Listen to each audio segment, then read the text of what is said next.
niyo po ba na mayroon ng grilling na electric lang siya? Ibig sabihin, isasaksak lang natin, wala nang ilalagay na mga o-ling para makapag-ihaw tayo. Mayroon ng grilling na kasama yan. Tapos, eto syempre, dito nang gagaling yung apoy dahil narisaksak po yan. Ito yung wire. Ito yung pinaka-on and off natin. Okay, so ikutin lang natin siya and then iilaw to.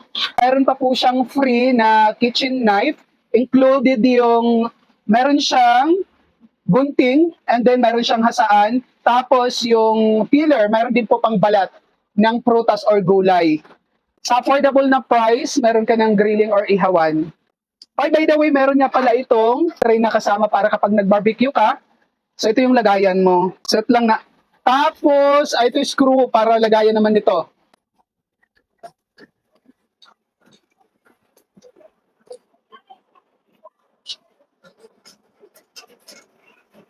Ngayon, pagaganahin lang natin siya kung talagang working.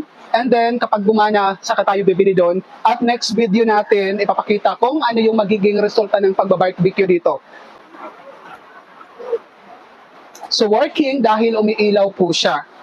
Okay?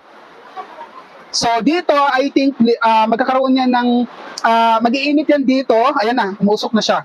Oh my gosh! Patayin muna natin.